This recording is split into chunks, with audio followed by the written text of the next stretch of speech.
Next heading लगाओ subsidiary books.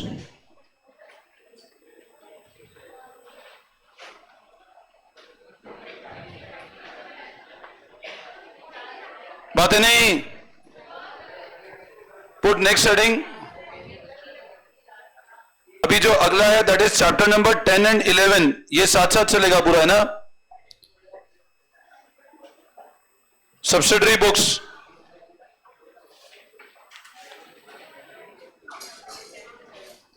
देखो, जब हम लोग बात करते हैं इस पर्टिकुलर टॉपिक की subsidiary book, what is meaning of what subsidiary books? What is meaning of what subsidiary books?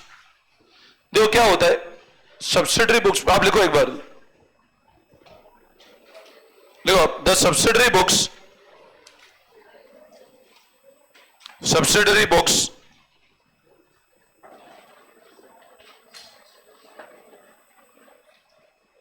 are those books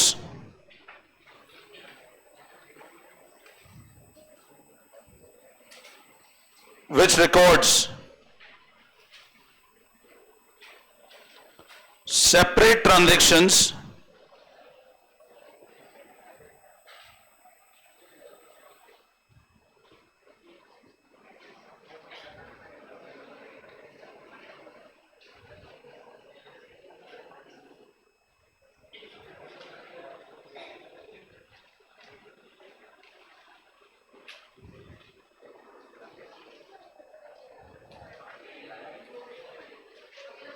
देखो फटाफट, बातें नहीं।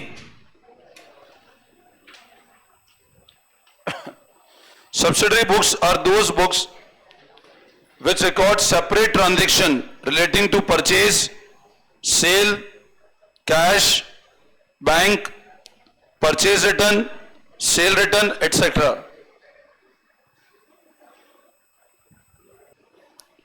तो सब्सिडरी बुक मतलब ऐसी बुक्स जो सेपरेट ट्रांजैक्शन रिकॉर्ड करती है, परचेज का, सेल का, कैश का, बैंक का, purchase return, cell return, etcetera. अब देखो सब्सिडरी बुक्स क्यों बनाते हैं, क्या कंसेप्ट है सब्सिडरी बुक्स का। अलग अलग तरह की सब्सिडरी बुक्स होती है ना, जिसमें बहुत कॉमन जो होती है, एक होती है कैश बुक, एक होती है परचेज बुक, एक होती है सेल बुक, एक होती है purchase return book, cell return book, और एक और सब्सिडरी बुक होती है जिसको हम कहते हैं जर्नल। अब सब्सिडरी बुक का मेन पर्पस क्या है बनाने का? आप है ना ऐसा समझो, एक बिजनेस है मान लो, और लेट से उस बिजनेस के अंदर जो ट्रांजैक्शंस हैं उसका लेट से मैं कहता हूं टर्नओवर है 100 करोड़ का टर्नओवर है। मैं प्रॉफिट की बात नहीं कर रहा हूं, मैं टर्नओवर की बात कर रहा हूं। अब आप मेरी बात समझना, उस बिजनेस का अगर टर्नओवर 100 करोड़ का है तो ऑब्वियस सी बात है उस बिजनेस के सामने उसके अंदर बहुत सारी तो क्या होगी, बहुत सारी क्या होगी, बहुत सारी क्या होगी, सेल रिटर्न। रेगुलर बेसिस पे क्या होगा, सेल रिटर्न। रेगुलर बेसिस पे क्या होगा, रेगुलर बेसिस पे क्या होंगे, परचेज। मतलब आप समझो ना, अगर इतना बड़ा सेल का वॉल्यूम है तो दिन भर के कितने सारे सेल के ट्रांजैक्शन। अब सेल में भी डेटर कितने तरह के होंगे। आज जैसे मान लो मैं कहता हूं, अज्यूम करो, अपन एग्जांपल लेते हैं रिलायंस का। अब आप समझो रिलायंस के कितने सारे तो डेटर होंगे, कितने सारे क्रेडिटर होंगे, कितने मतलब सप्लायर, कितने सारे लोग जुड़े होंगे कंपनी के साथ में। मतलब एक कंपनी है जिसका टर्नओवर, आज आप रिलायंस के अगर बैलेंस शीट देखोगे तो थाउजेंड्स ऑफ करोड़ के टर्नओवर्स हैं कंपनी के। तो उस कंपनी के कितने सारे तो डेटर जुड़े होंगे, कितने सारे क्रेडिटर्स होंगे, रोज कितनी तारीख कैश की एंट्री होगी, हर जगह रोज कितना कैश ट्रांजेक्शन होते होंगे। अब इस कंपनी को अगर अकाउंटिंग करना है अपना, तो ये कंपनी क्या चाहेगी, यार हमारे सेल परचेज हमको एंड में, साल के एंड पे तो पता लगे मेरा सेल कितना है, मेरा परचेज कितना है। आज जैसे मान लो तुम पढ़ रहे हो, आप मेरे को एक बात बताओ, आपके हिसाब में 5 सब्जेक्ट है पढ़ने को, अकाउंट्स अलग है, इको अलग है, बीएस अलग है, इंग्लिश अलग है, और एक ऑप्शनल सब्जेक्ट है। क्या आपने सबकी एक ही कॉपी बना रखी है क्या? आपने सब एक ही कॉपी में कर दो, अकाउंट सीखो, बिजनेस सब एक ही कॉपी में कर दो। ठीक, कुछ नालायक प्रवृत्ति के बच्चे हैं जो 6ठी 7वीं कॉपी चला रहे हैं अभी तक, पता नहीं है नहीं, हमारे 12th में तो है ऐसे नमूने। उनसे पूछता हूँ 7th क्लास की कॉपी है, तो वो आती थी ना वो ऐसी वाली कॉपी। कुछ एक दो बच्चे तो ऐसे नमूने ये वाली कॉपी यूज करते हैं, ये आती है ना कॉपी, जाके देखना पड़ता है मेरे को, क्या है तुमने देखना ही बंद कर दिया, छोड़ो। लेकिन इमेजिन करो, क्या ये पॉसिबल है आप एक ही कॉपी मेंटेन करो 5 सब्जेक्ट की? अच्छा बोलो एक कॉपी मेंटेन करो, दिक्कत क्या आएगी? कहीं अकाउंट्स आ रहा है, फिर बीच में बिजनेस आ गया, फिर बीच में वापस अकाउंट्स आ गया, फिर इंग्लिश आ गया, फिर इको आया, फिर अकाउंट्स आया, ऐसे होगा ना प्रॉब्लम। तो आपने क्या किया, सब ट्रांजेक्शन अलग अलग कर दिया ना। आपने कहा इसकी कॉपी अलग कर दी, इसकी कॉपी अलग कर दी, इसकी अलग। अब मान लो इसके अंदर वॉल्यूम बढ़ेगा, इसकी कॉपी और अलग करनी पड़ेगी। जैसे हम लोग अभी सीए वाली क्लास कर रहे थे, अकाउंट्स की मैं सीए कॉपी अलग करवा दी मैंने। तो आप एक चीज समझो, जब जब वॉल्यूम बिजनेस का बढ़ेगा, आपको बिजनेस को और रीडिफाइन करना पड़ेगा। अभी जैसे मान लो मैं ऐसा बोलता हूं, एक बिजनेस चलता है, उसने कहा स्टार्टिंग करी बिजनेस की, स्टार्टिंग करी तो उसने कहा सेल परचेज के ट्रांजेक्शन बहुत कम है, तो उसने कहा अलग अलग जरूरत ही नहीं मेंटेन करने की। अब मान लो मैं कहूं अकाउंट्स में एक ही चैप्टर है, बिजनेस में एक ही चैप्टर है, वो एक ही कॉपी में सब काम हो जाएगा ना। बट हमको पता है जब वॉल्यूम बढ़ा है तो ऑब्वियसली बात है हमको ट्रांजेक्शन को डिवाइड तो करना पड़ेगा ना। यही कंसेप्ट है सब्सिडरी बुक्स का। सब्सिडरी बुक्स का कंसेप्ट ये बोलता है कि जो ट्रांजेक्शन जिस नेचर का है उसको उस बुक में रिकॉर्ड करो। आपको पता है हम अकाउंट्स पढ़ रहे हैं तो आप कौन सी कॉपी मेंटेन करोगे? तो हम इको पढ़ रहे हैं तो इको कॉपी में लिखो, बिजनेस पढ़ रहे हैं तो बिजनेस कॉपी में लिखो। तो जब भी बिजनेस के अंदर ट्रांजेक्शन के वॉल्यूम बढ़ जाते हैं तो हम लोग क्या करते हैं, सेग्रीगेट में डिवाइड कर देते हैं ट्रांजेक्शन को, और जो ट्रांजेक्शन जिस नेचर का है उसको उस पर्टिकुलर बुक में रिकॉर्ड करते हैं। ये होता है सब्सिडरी बुक्स का कंसेप्ट। और मान लो ऐसा कोई भी ट्रांजेक्शन जो किसी में नहीं आ रहा है, ना तो यहां आ रहा है, ना यहां आ रहा है, ना यहां आ रहा है, ना यहां, वो कहां जाएगा? जर्नल में। मतलब टिल नाउ हमने क्या सीखा, सारे ट्रांजेक्शन जर्नल में कर रहे थे हम लोग। सेल हो रहा था सो पर सेल जर्नल में करो, परचेज हो रहा तो जर्नल में करो, कैश हो रहा है तो जर्नल में करो। सब्सिडरी बुक का कंसेप्ट ये बोलता है कि जो ट्रांजैक्शन जिस नेचर का है उसको उस पर्टिकुलर बुक में ही रिकॉर्ड करो। अगर ट्रांजैक्शन सेल का है तो सेल बुक में रिकॉर्ड करो, अगर ट्रांजैक्शन परचेज का है तो परचेज बुक में रिकॉर्ड करो, अगर ट्रांजैक्शन कैश का है तो कैश बुक में रिकॉर्ड करो, अगर ट्रांजैक्शन परचेज, क्योंकि देखो आप अगर डिवाइड नहीं करोगे ना तो आज मान लो आपकी दिन की लेट से 10 तरह की परचेज है, आप ट्रांजैक्शन आइडेंटिफाई नहीं कर पाओगे ये परचेज कौन सी है, वो परचेज कौन सी है। तो सब्सिडरी बुक्स हम लोग क्यों बनाते हैं? मेन पर्पस ये होता है कि वो ट्रांजैक्शन जिस नेचर का उसको उस पर्टिकुलर बुक में ही रिकॉर्ड करना है। This is the main purpose of subsidiary books. आई बात समझ में? ठीक है, तो अब लिखो आप,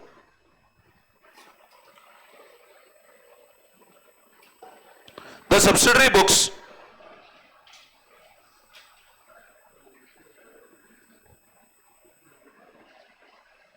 mainly include, अब लिखो first purchase book,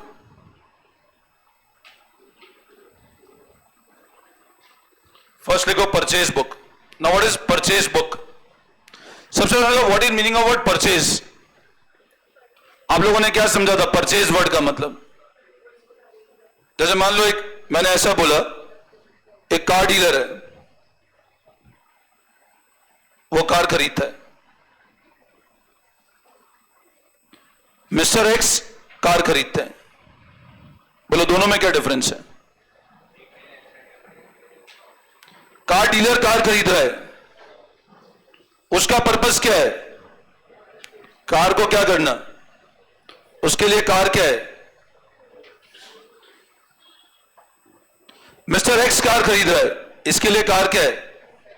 non current asset है। आप डिफरेंस समझ रहे हो? एक कार डीलर ने कार खरीदी, उसके लिए कार क्या है? उसने कार खरीदी कार को बेचने के लिए।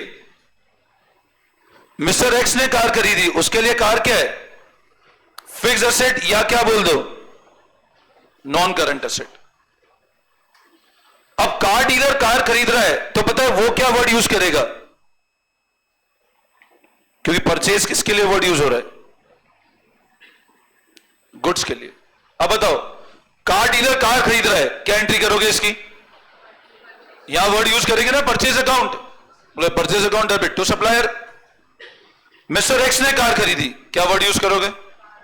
Car account debit to cash. तो आप डिफरेंस बताओ। इस केस में आप ये बोलोगे, ये वाला जो केस है इसमें कार क्या है आपका लिए, और वो एक तरह से क्या है। बट इस केस में कार क्या है अपने लिए? अब बेटा अगर कार गुड्स है तो वो कौन सी बुक में जाएगा? परचेज बुक में। हमेशा एक बात ध्यान रखना, जब मैं सब्सिडरी बुक की बात करता हूं, परचेज बुक वही ट्रांजैक्शन रिकॉर्ड करती है। परचेज वर्ड मतलब होता क्या है? परचेज वर्ड मतलब क्या होता है? गुड्स। तो परचेज बुक हमेशा ध्यान रखना वही ट्रांजैक्शन रिकॉर्ड करेगी विच रिलेट टू गुड्स, और वहां भी एक कंडीशन है कि वो गुड्स क्रेडिट पे परचेज होने चाहिए। अगर मान लो मैंने ऐसा बोला, सुनना ध्यान से, मैंने बोला car dealer purchased car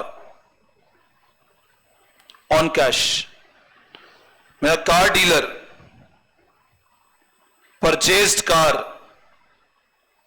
on credit. और मैंने बोला कार मिस्टर एक्स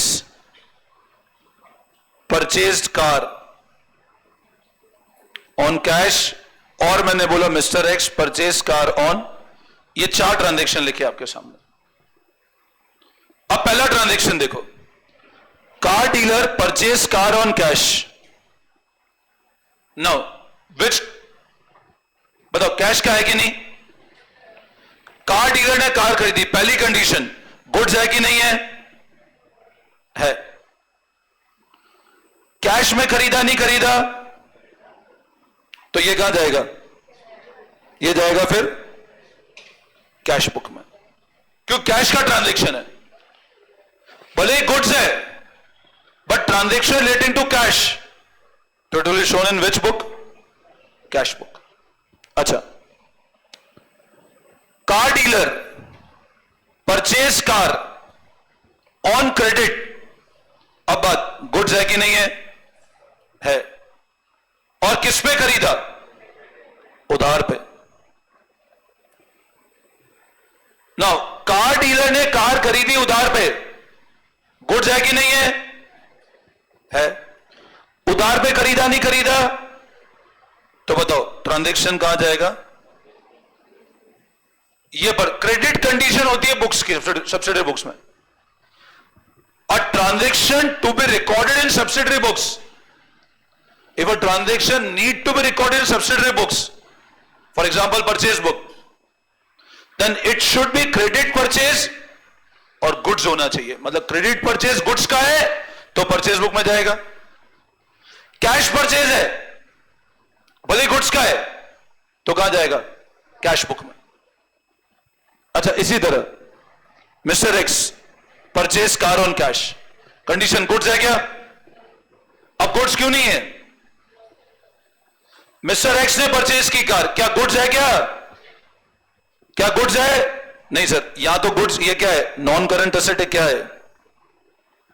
और किस पे खरीदा? कैश में खरीदा। अब बताओ, कैश में खरीदा, कैश बुक होगी क्या? बिल्कुल होगी, क्यों? खरीदा ही किस में? कैश है तो कहां जाएगा? कैश बुक में जाएगा। Mister X purchase car on, अब कार खरीदी, बट अब कार किस पे खरीदी? कंडीशन परचेज आएगा क्या? क्या मैं वर्ड यूज परचेज करूंगा क्या इस ट्रांजैक्शन के लिए? क्या मैं वर्ड परचेज यूज करूंगा क्या इस ट्रांजैक्शन के लिए? क्यों नहीं? परचेज क्यों यूज नहीं करेंगे बोलो? गुड्स है तो नॉन करंट एसेट है, तो सर परचेज तो है नहीं, क्यों? डीलर है नहीं वो। क्रेडिट पे खरीदा, बिल्कुल। कैश बुक में जा सकता है क्या? नहीं। परचेज बुक में आएगा क्या? नहीं, क्योंकि गुड्स नहीं है। सेल बुक में आएगा क्या? नहीं। परचेज रिटर्न है क्या? ये सेल रिटर्न है क्या? मतलब सर ना तो ये ट्रांजैक्शन कैश बुक में जाएगा ना परचेज बुक में जाएगा, ना सेल बुक में जाएगा, ना परचेज रिटर्न में जाएगा, ना सेल रिटर्न। तो अब जो ट्रांजैक्शन कहीं नहीं आता है वो कहां जाएगा, उसका जर्नल करेंगे हम लोग। आई बात समझ में? तो ऐसा ट्रांजैक्शन जो किसी भी बुक में नहीं आ रहा है, that will be transfer to journal. वापस समझाऊं? हाँ,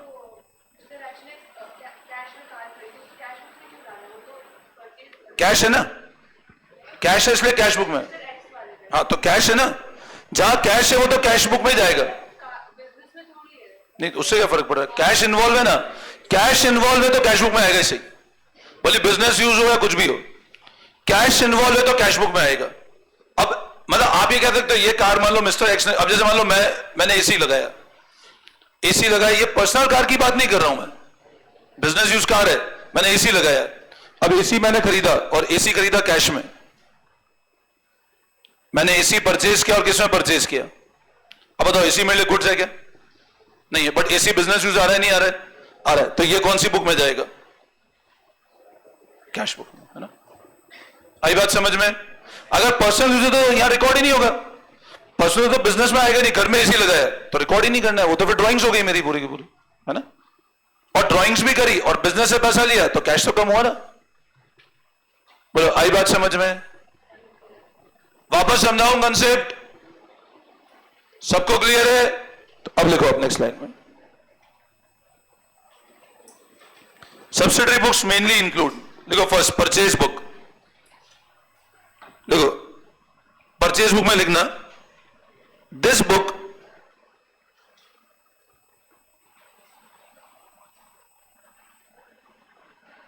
is mainly used to record, this book is mainly used to record, जो मैं बात कर रहा हूं ना पहली परचेज बुक की,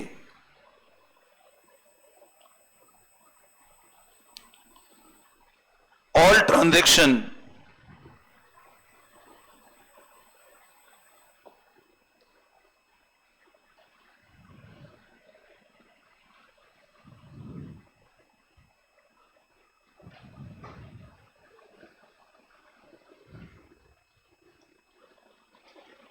परचेज बुक में लिखना this book is mainly use to record all transaction relating to purchase of goods on credit. Main condition goods की होती है और क्रेडिट होना चाहिए।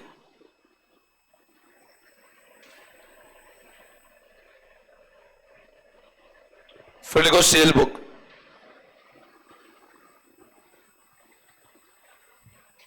लिखो sale book, this book is mainly used to record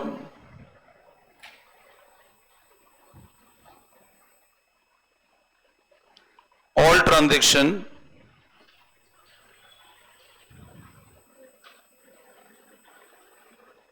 अब यहां भी क्या होगा, गुड्स की सेल होगी किस पे, तो सेल बुक में जाएगा।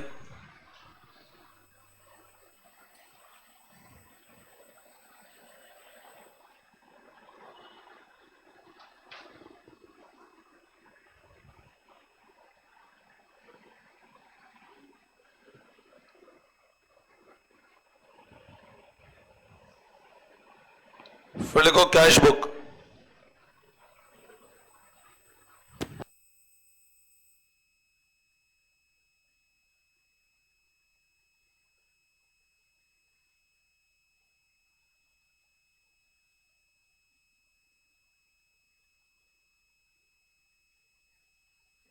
कैश बुक देखो दिस बुक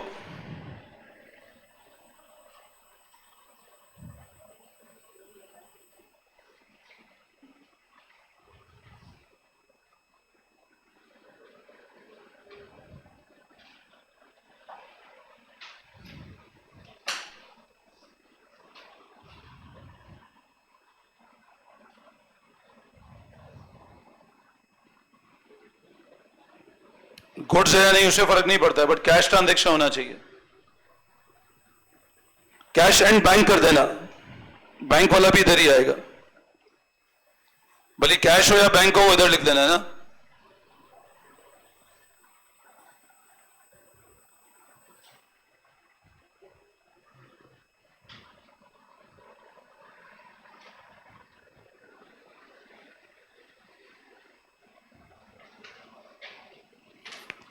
ठीक है,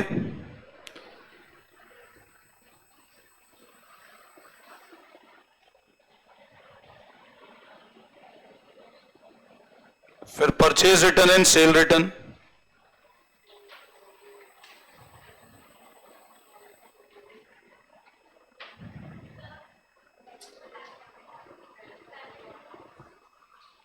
क्या चीज?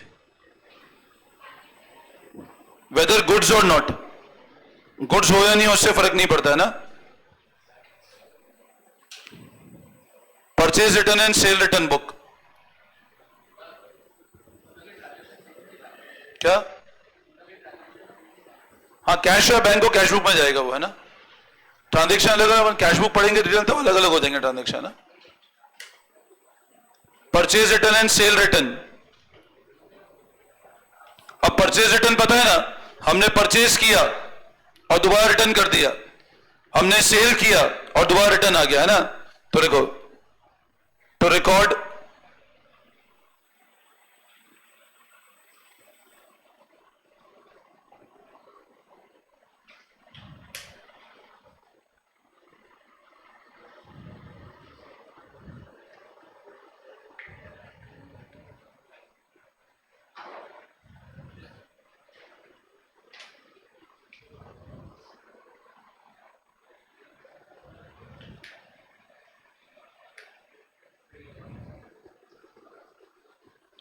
अगर गुड्स परचेज किए वो रिटर्न आ गए तो, और गुड्स बेचे वो रिटर्न आ गए तो।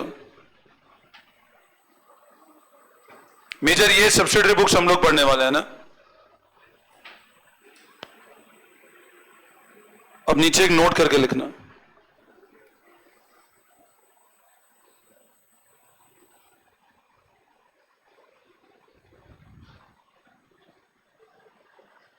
एक जर्नल और लिख लो यार, एक जर्नल और लिखना नोट के पहले। जर्नल लिख दो, जर्नल भी एक तरह की सब्सिडरी बुक है ना।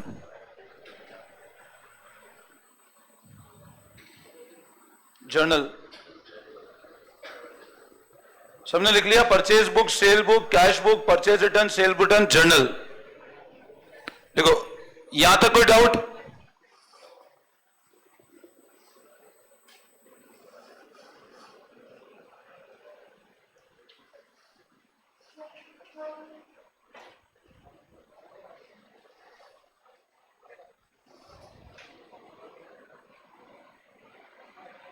नोट कर लिया?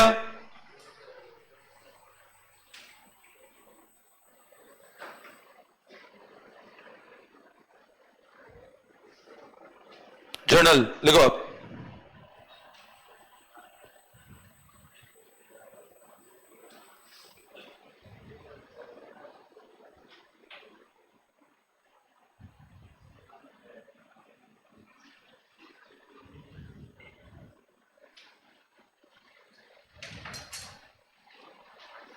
मतलब किसी भी ऊपर वाली बुक में नहीं आता है अगर,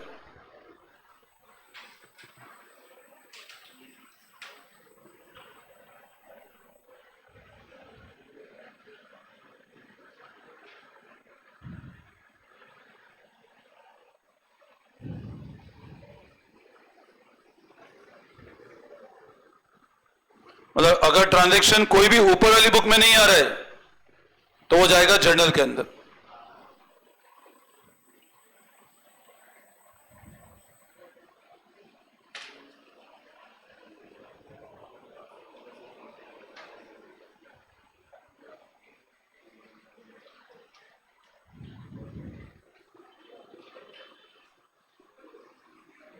सबने नोट कर लिया? वापस समझाओ? ठीक है, अब एक नोट करके लिखना,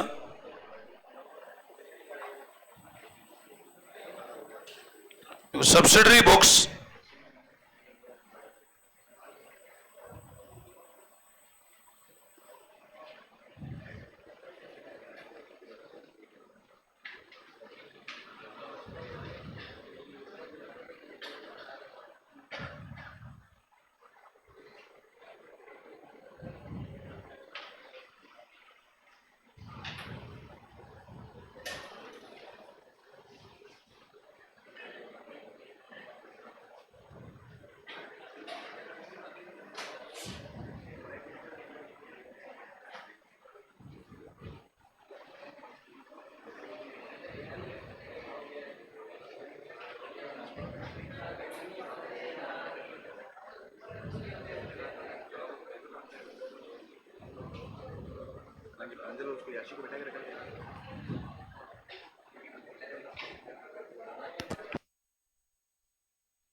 नोट कर लिया? तो सब्सिडरी बुक को एक और क्या नाम देते हैं? स्पेशल पर्पस बुक या स्पेशल जर्नल या book of original prime entry. अब बताइए यहां पर एक चीज समझना, ये सब लोग नोट कर लो एक बार,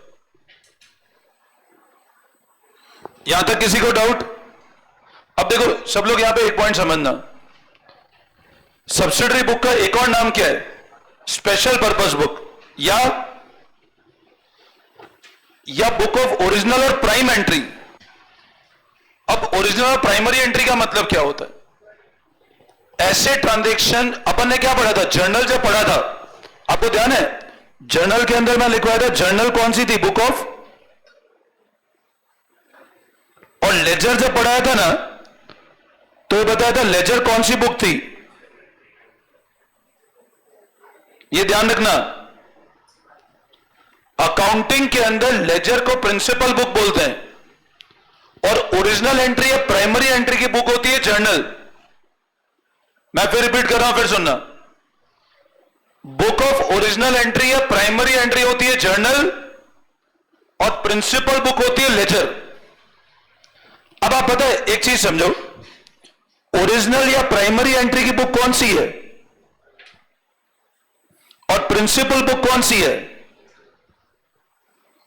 तो एक चीज मेरे को बताओ, अगर प्रिंसिपल बुक लेजर है, मैं यहां बोल रहा हूं सब्सिडरी बुक्स को एक और नाम से जानते हैं original entry books.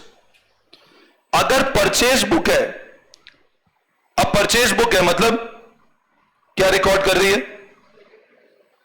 Credit purchase किसका? गुड्स का। अब बताओ इसकी जर्नल नहीं करेंगे। जैसे मान लो मैंने बोला ट्रांजैक्शन ऐसा है, purchased goods on credit from x 50,000, मान लो ये ट्रांजैक्शन है। गुड्स परचेज किया क्रेडिट से एक्स में। अगर आपको बोलते हैं कि बिजनेस का वॉल्यूम छोटा है तो आप जर्नल में रिकॉर्ड कर दो, फिर सब्सिडरी बुक्स मेंटेन ही नहीं करनी।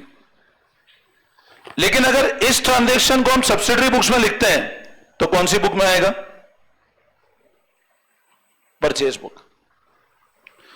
अब यह ध्यान रखना, अगर आप परचेज बुक मेंटेन कर रहे हो तो परचेज बुक अपने आप में किसका पर्पस सर्व कर रही है? आपकी जर्नल। फिर जर्नल नहीं करना है अपने को इसका, क्योंकि आप ऑलरेडी ट्रांजैक्शन कहां रिकॉर्ड कर चुके हो? परचेज बुक में। अब परचेज बुक है तो साथ में क्या मेंटेन करोगे? परचेज अकाउंट भी मेंटेन होगा। परचेज बुक मेंटेन कर रहे हो तो साथ में और क्या मेंटेन करोगे? Purchase account. अब ये तो क्या हो गया एक तरह से journal, book of primary entry, और ये क्या हो गया एक तरह से इसका लेजर। अच्छा, इसी तरह सेल बुक मेंटेन कर रहे हो तो क्रेडिट सेल ऑफ गुड्स को जर्नल में रिकॉर्ड नहीं करना है, फिर वो सेल बुक में आ चुका है। सेल बुक जर्नल ही है अपने आप में। सेल बुक आपने सेल के ट्रांजैक्शन अलग कर दिए तो वापस क्या मेंटेन करोगे आप? इसको ही मेंटेन करोगे आप। परचेज रिटर्न बुक मेंटेन कर रहे हो तो परचेज रिटर्न का अकाउंट भी मेंटेन करोगे।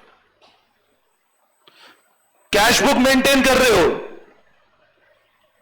तो कैश अकाउंट नहीं मेंटेन करना। अब यहां पे पॉइंट समझना, परचेज बुक मेंटेन किया तो परचेज अकाउंट भी मेंटेन करोगे। मतलब परचेज बुक में ओरिजिनल एंट्री भी कर रहे हो और प्रिंसिपल बुक भी मेंटेन करोगे। परचेज बुक बनाओगे तो परचेज अकाउंट भी बनाओगे। सेल बुक बनाओगे तो सेल अकाउंट भी बनेगा।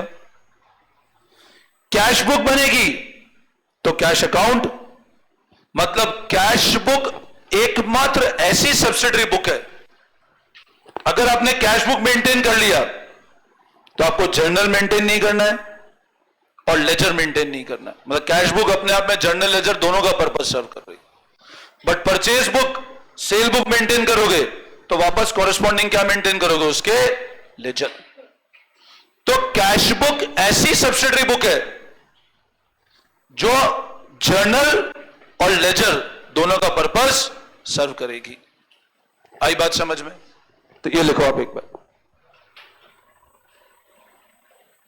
ये नोट नंबर 1 लगा के लिखना। फिर note number 2, cash book is a subsidiary book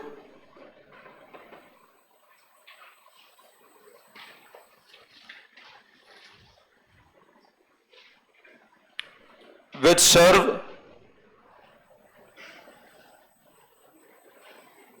the purpose of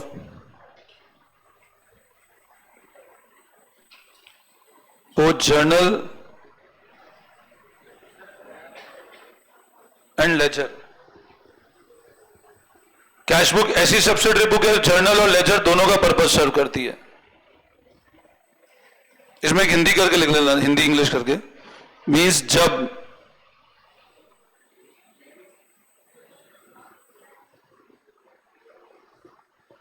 ये तो नोट कर लिया था ना, ये नोट कर लिया था ना, ये नोट नहीं किया था, ये सेकेंड नोट है।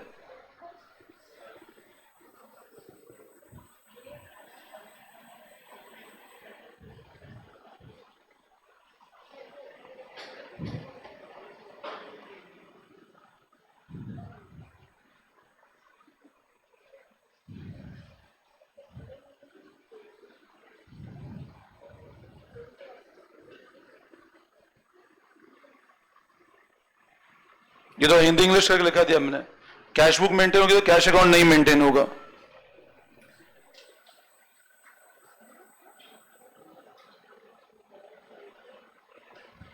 फिर वापस इंग्लिश में लिखना।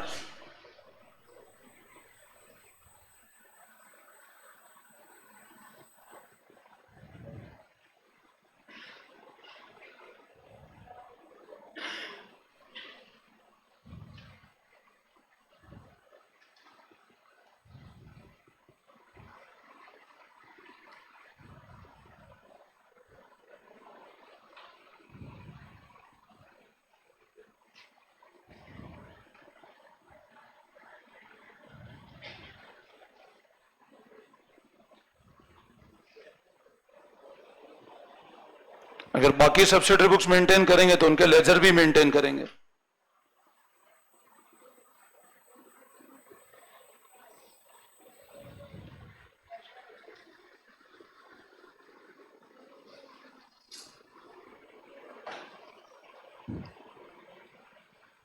ये वापस समझाऊं?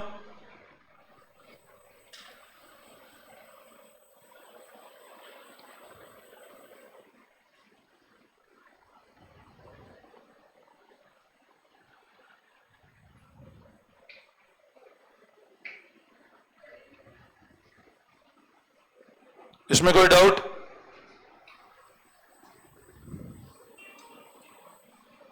Any confusion?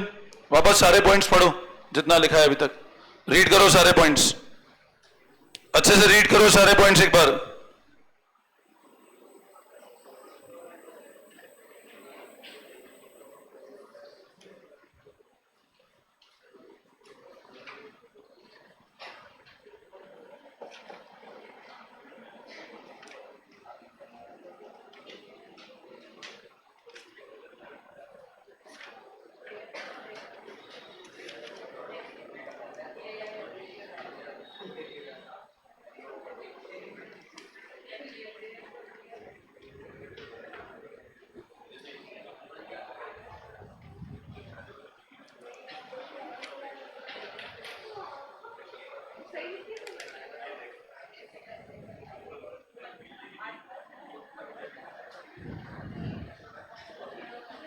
Come to page number 11.4। पहले हम चैप्टर 11 ले रहे हैं, पेज नंबर 11.4 पे आ जाओ।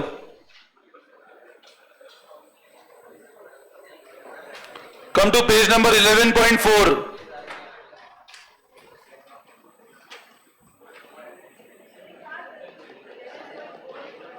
Page number 11.4।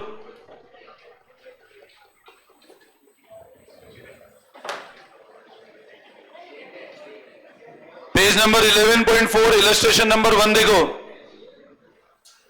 Page number 11.4 illustration number 1 पढ़ो, देखो बातें नहीं। From the following information Mrs Narayan and company Delhi a trader in stationery, मतलब ये जो फर्म है इसका मेन कोर बिजनेस क्या है? Stationery business. Prepare the purchase book for the month of February. अब क्या बोल रहा है, कौन सी बुक बनानी है? ठीक है, अब है ना एक बात बताओ, ठीक है ध्यान दो, अब सब लोग इधर देखो, इलस्ट्रेशन नंबर 1 कौन सी बुक बनानी है बताओ अपने को?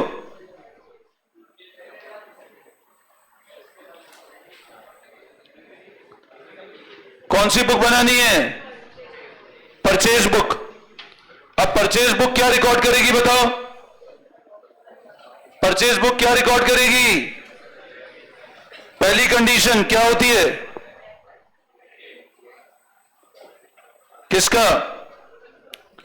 अच्छा जैसे मान लो, एग्जांपल समझो, मैंने एग्जांपल दिया, जैसे मान लो अज्यूम करो दिस इज परचेज बुक। अब परचेज बुक में आप पहली कंडीशन समझो क्या होती है? गुड्स। सुनना ध्यान से, अज्यूम करो मैंने इसके ऊपर ऐसे लिख दिया परचेज बुक, एक मैंने बुक लिखी उसके ऊपर लिख दिया सेल बुक। अब मेरे को एक बात बताओ, इसमें पहले से पता है ऊपर क्या लिखा हुआ है? Purchase book. अब बताओ अगर इसमें ऊपर परचेज बुक वर्ड लिखा हुआ है तो इसके अंदर कौन से ट्रांजेक्शन, मतलब इसमें अब मान लो जैसे ये लेट से ये मैंने ऊपर लिख दिया वर्ड परचेज बुक, यहां लिख दिया सेल बुक। अब बताओ इसके अंदर जो अलग अलग पेजेस होंगे, अब उसमें आपको एंट्री नहीं करनी, purchase to X, purchase to Y, purchase to Z, ऐसे नहीं करना है। हमको पहले ही पता है इसमें क्या होंगे, सारे के सारे कौन से ट्रांजेक्शन है, क्या होंगे वो। अब मान लो इसमें लिखा है एक्स, लिखा है वाई, जेड। अब परचेज बुक बोलो ये कौन होंगे? सप्लायर होंगे या डेटर होंगे? अगर परचेज बुक में नाम लिखा हुआ है, मान लो परचेज बुक में लिखा है, अंदर टाइटल दे दिया परचेज बुक, नीचे लिखा एक्स से परचेज है 50,000 का, वाई से परचेज है 70 का, 20 का। अब बताओ परचेज बुक में एक्स, वाई और जेड कौन होंगे बताओ?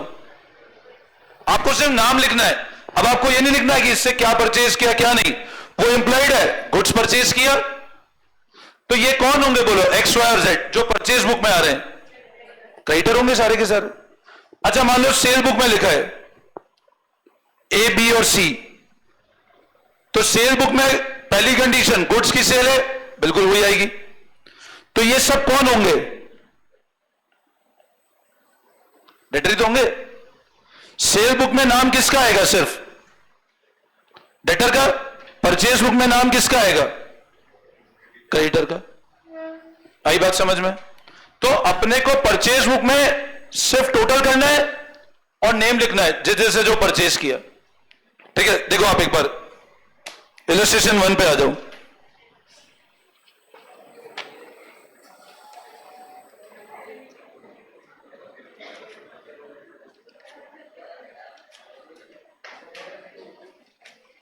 फ्रॉम द फॉलोइंग इंफॉर्मेशन मैं Narayan company a trader in stationery, बनाओ फॉर्मेट बनाओ परचेज बुक का, एक सिंपल सा फॉर्मेट बना लो।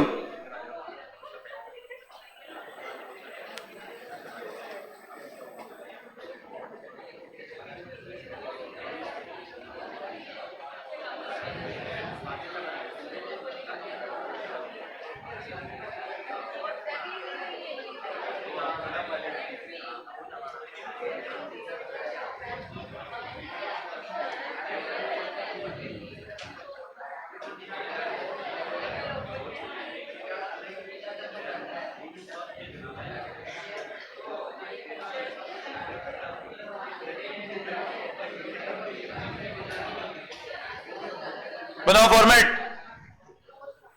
Mrs Narayan company purchase book.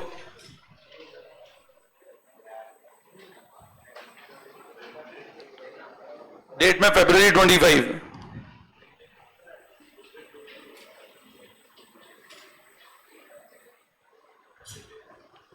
Date, particular details और अमाउंट।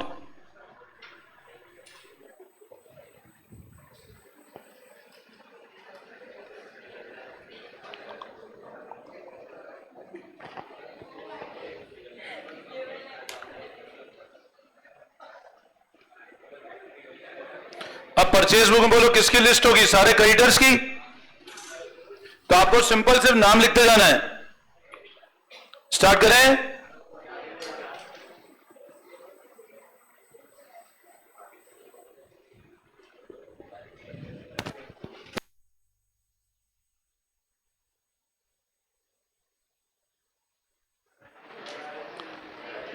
देखो अब सब लोग ध्यान देना। February 1 purchase for messrs brown and company Kolkata. सबसे पहले नाम लिखा हुआ है, नेम लिखा है, मतलब उधार पे खरीदा है हमने। अब क्या परचेज किया?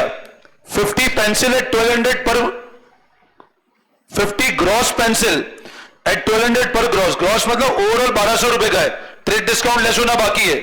तो लिखो अब सिर्फ यहां पे नेम लिख लो आप।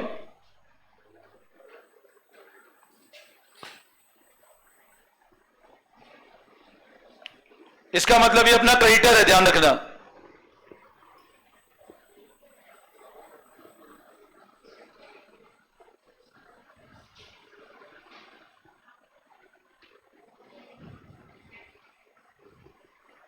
अब 50 इंटू 1200 करो,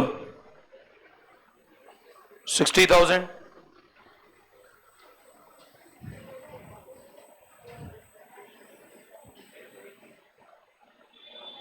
फिर 100 डजन,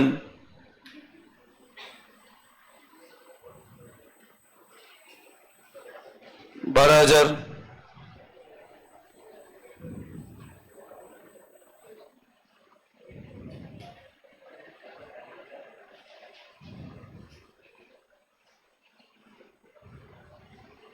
ग्रॉस मतलब ट्रेड डिस्काउंट लेस होना बाकी है अभी, है ना? इसको टोटल लगाओ।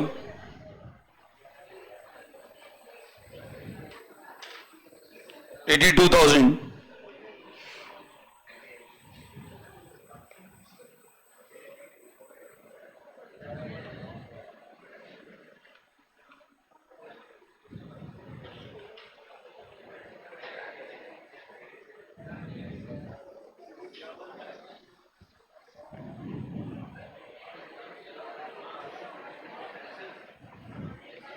$82,000 ये क्लियर है? अच्छा अब कितने का ट्रेड डिस्काउंट है? तो कर दो लेस।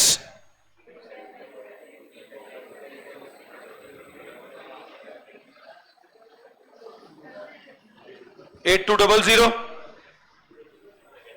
तो इधर लिख दो आउटर में 73,800।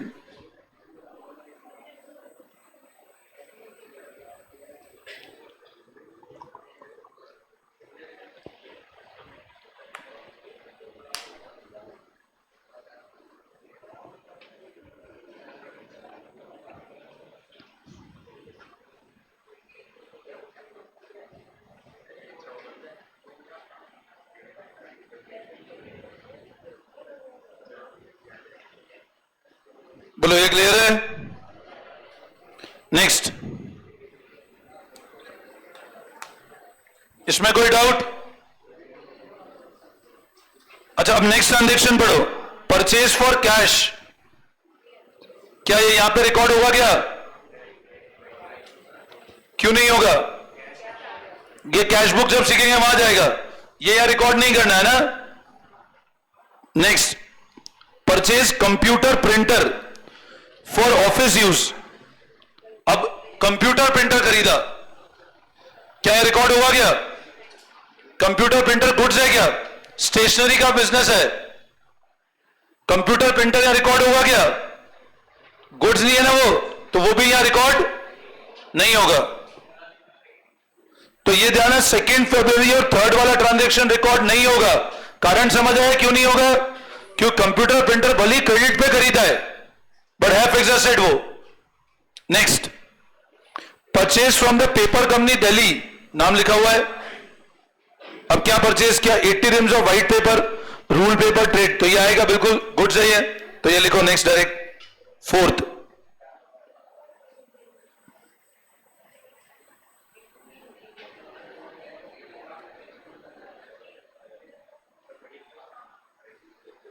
अब क्या परचेज हुआ इससे? 80 रिम्स एट 500 पर रिम,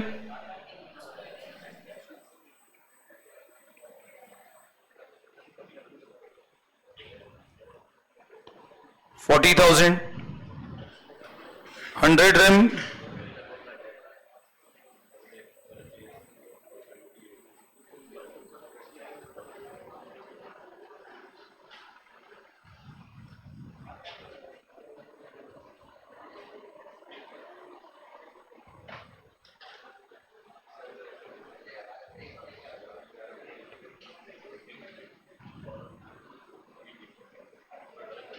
तो ऑर्डर में लिख दो 90,000।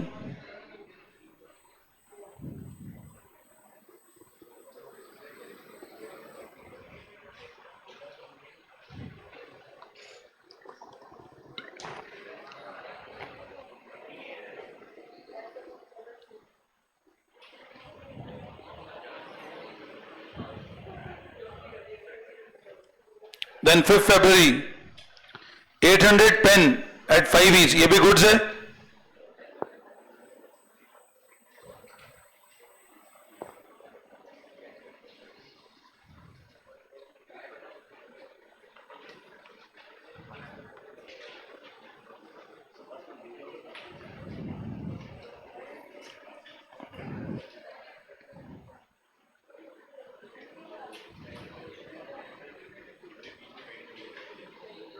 तो आउटर में लिख दो 4,000।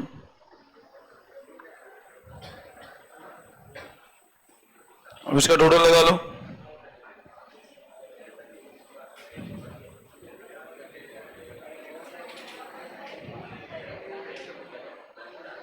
टोटल लगाओ इसको, इन सबको ऐड करो, 90 और 4 94, तो ये टोटल आ रहा है 167।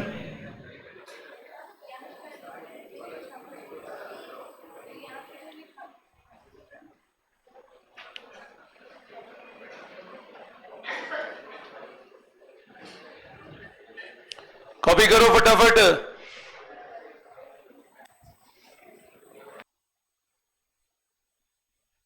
सबने कॉपी कर लिया? क्लियर है सबको? अब ऐसा एक होमवर्क लिख लो।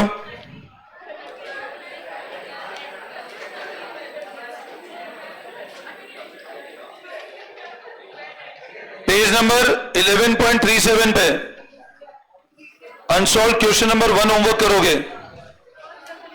Unsolved question number 1 11.37